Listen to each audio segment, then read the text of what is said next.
I think it's so crazy to think about how like our decisions can change the world. Like the simplest decisions. I might go to a grocery store and buy the last piece of bread, and then someone else comes after me and wanted that piece of bread, and then they didn't have bread, and then they'll have a bad day, and then they go to work and scream at someone, and that someone goes home and is sad and then posts something on the internet, and then that goes viral and changes uh man. But like small decisions can change the world too. I don't know why I went that route. It can be something good too, I guess. Like, I can I don't know, make this video and make someone's day, and then they're happy, and then everybody's happy. That's wholesome. But today we're watching top 10 human decisions that instantly changed everything. But if you think about this, like everything kind of changes everything, It's so crazy. I could go on for hours about this because life's just so crazy. Some of you guys have been saying that WatchMojo is like not the best channel to react to because it's AI, and some of this is not like the whole truth. So let's take what we see with a grain of salt. But I do enjoy watching these videos. I think they're super interesting and fun to react to. So I'll still keep doing them because I enjoy them. Like I genuinely enjoy them. But it's good to know that some of these might not be like the complete truth. So, let's take it with a grain of salt. Let's see what this video is about, guys. Caesar's make or break moment. That was Caesar's make or break moment. He chose to gamble everything and take on the political establishment. Welcome to WatchMojo. And today, we're counting down our picks for the top 10 decisions we found to be crucial to the acceleration of human history thus far. Jefferson's advisors convinced him, look, just do it. Number 10. Steve Jobs greenlighting the iPhone. Before smartphones launched in 2007, you would have to carry numerous devices just to achieve what can be done on one modern-day device. What we want to do is make a leapfrog product that is way smarter than any mobile device has ever been and super easy to use. This is what iPhone is. If you wanted to take a picture, listen to music, or get in contact with someone, you needed a separate device to do each task. Well, in the early 2000s, Steve Jobs, one of the founders of Apple, decided to greenlight the iPhone, turning Apple's famed iPod Touch into a cellular device. And to unlock the phone... That's so crazy to think about too. Like, if you told someone 100 years ago that there's going to be a device where you can call people on the other side of the world, you can take pictures with like, colors and everything and videos, and you can put your notes in the one thing as well, and that would be like, they would think you're absolutely crazy probably. And now it's a thing. Like, how cool is that? Or the internet. Like, that's crazy too. Who invented the internet? I don't know. I'm very philosophical today. I just take my finger and slide it across. Right? You want to see that again? Not only did this decision spark a whole new popularity of the app and phone market altogether, it also changed the way we do our everyday computing. If the future for humans involves integration with technologies, products like the iPhone are the first steps. We're very excited about this. Number 9. Franklin D. Roosevelt enacting the New Deal. From 1929 to 1939, the United States of America experienced what is known today as the Great Depression. And the consequences were profound. Massive poverty everywhere. A strong sense of social dislocation. Also a strong sense that capitalism didn't work. When the American stock market fell in October of 1929, it led to record unemployment, critical banking failures, and overall deflation of the US dollar, an impact felt around the globe. After becoming president in 1933, Franklin D. Roosevelt launched the New Deal, establishing relief efforts such as the Federal Deposit Insurance Corporation and introducing the Emergency Banking Act. Well, before this moment in American history, the federal government had never taken it upon itself to bolster an industry the way the federal government was bolstering the banking industry.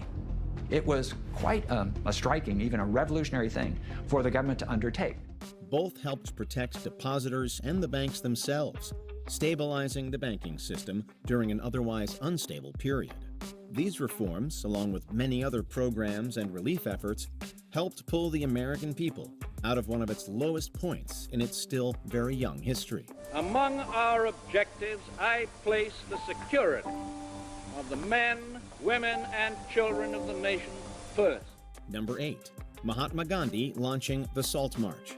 From 1858 to 1947, the people of India were under the rule of the British Raj. But for the poor of India in the early 20th century, even this basic necessity of life, salt, was not a given. It was being heavily taxed by their British rulers. Indians could even be thrown in jail for just making or selling this vital preservative.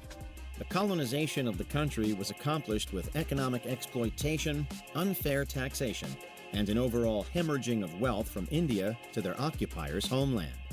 I didn't say anything in the last one because everything that has to do like with banks and money just go over my head. I don't understand anything that has to do with money. I'm really bad at stuff like that, so. The Raj held monopolies over vital resources like salt and other necessities. On March 12, 1930, Mahatma Gandhi gathered 78 of his most trusted followers and marched 240 miles in protest of the British monopoly, amassing thousands of others who joined them in their journey. For 23 days, they marched. Thousands upon thousands of his countrymen joining along the way. Eventually, the throng of protesters reached over 2 miles. This highlighted the injustices of colonization, gaining international attention and pressuring the occupiers to allow the Indian people the rights to limited salt production. The Salt March would go on to inspire civil rights movements around the globe. But Gandhi proved that nonviolent methods on a vast scale could be used to achieve that most basic of human rights, freedom. Number 7. I never knew that happened. I never knew that. I have a Fendi hair in my eye, a dog hair. By the way. Harry Truman authorizing the use of atomic bombs. The world was at war. After being elected to a 4th term as President of the United States, Franklin D. Roosevelt passed away on April 12, 1945, and Harry Truman was sworn into office as president that same day. And she says, "Harry, the president is dead." And Truman says, "Oh, Mrs. Roosevelt, I'm so sorry. You know, what can I do for you?" And she says, "That's the wrong question, because you're the one that's in trouble now." Soon after becoming president, the Axis powers had been toppled. The United States and its allies demanded Japan surrender or face, quote, prompt and utter destruction. The Japanese Empire refused to give up, and Truman ordered the use of atomic bombs on both Hiroshima and Nagasaki. At 11:02 a.m., the B-29 dropped an atomic bomb on Nagasaki. The president's unimaginably difficult decision took hundreds of thousands of lives, but did achieve the goal of promptly ending World War II after Japan's immediate surrender. The war was over. At last, the troops were going home. Number 6. Mikhail Gorbachev refusing to use force. In 1968, after the invasion of Czechoslovakia, the leader of the Soviet Union... Is it like the... Well, I mean, I guess he had the last word to do that, but that's like... If that was like just a one-person decision, that would be quite the big decision to make. I wonder what the process to get to that decision is, like how many people have to be involved until they make a decision like that, because that's crazy. 1968, after the invasion of Czechoslovakia, the leader of the Soviet Union, Leonid Brezhnev, asserted that the Union had the right and the obligation to protect communism in its satellite states through military means. That any threat to socialist power in one socialist country should be combated by all of them. Another version of the Brezhnev doctrine is what we have, we hold. In 1989, when facing the uprising of revolutions throughout Eastern Europe, General Secretary Mikhail Gorbachev of the Communist Party of the Soviet Union decided to defy the Brezhnev doctrine. But he was capable of recognizing failure, of recognizing what had gone wrong, of recognizing the need for radical change. Gorbachev attempted to democratize the Soviet Union's political system, create the Congress of the People's Deputies, and became the first and only elected president of the Soviet Union in 1990, along with winning the Nobel Peace Prize. Gorbachev's decision proved to accelerate the downfall of the Soviet Union, and with it, communism. Gorbachev resigned himself to the fact that the Soviet Union was finished. It was no more. Number 5. Abraham Lincoln issuing the Emancipation Proclamation. The United States was in a civil war. The Union forces in the North were clashing with the Confederate rebels in the South. So that's when he begins to think about the fact that I don't have the constitutional power to emancipate the slaves in the Union as president, but maybe as commander-in-chief, I can emancipate the slaves in the South as a military necessity. On January 1st, 1863, President Abraham Lincoln issued the Emancipation Proclamation, announcing... Wait, is that from a document or something, or is that from a movie? Because that's something that would be interesting to watch. Abraham Lincoln issued the Emancipation Proclamation, announcing that all who were held as slaves in rebel territories were declared as free and would be accepted into Union forces. It cannot be overstated how consequential this document was. With the stroke of a pen, Lincoln, through the authority that he has in that moment, frees millions of enslaved people in these Confederate states. This sparked widespread escape efforts from the enslaved in hopes they could make their way to Union-ruled states where they would be liberated and be given a chance to liberate others. The Emancipation Proclamation helped turn the tide of the Civil War and accelerated the end to slavery in the country. I'm sure he was out there singing at the top of his lungs in celebration that this document was finally signed, which would change the balance of the war. Number 4. Gavrilo Princip pulling the trigger. In order to dismantle the Austro-Hungarian rule in Europe, a secret Serbian nationalist military organization called on June 28, 1914, Gavrilo Princip, a 23-year-old Bosnian Serb, would make a symbolic strike on the Austro-Hungarian Empire. Number 3. Napoleon selling the Louisiana. I mean, it would be crazy to say that that's the reason for World War I, but I mean, that's just like the way they put it in that part. That's crazy. That's crazy. That's pretty crazy. Territory. By 1803, the French were in dire need of funds for future military campaigns, and quickly. 3. The Louisiana Territory is controlled by France and its notoriously erratic leader, Napoleon Bonaparte. Originally, Napoleon had grand plans to establish a North American empire. The French colonies in North America were vast, but scarcely populated with French settlers. Holding control of the North American territories was unrealistic if a British invasion were to take place. American President Thomas Jefferson was seeking to gain access to the Mississippi River, a vital trade route originally blocked by the French. Monroe is the luckiest diplomat in American history because he turns up virtually at the same moment Napoleon's decided to sell Louisiana to the United States. New Orleans was that access point. It came as a pleasant surprise when the president learned that the American people would be gaining not only New Orleans, but the entire Louisiana territory.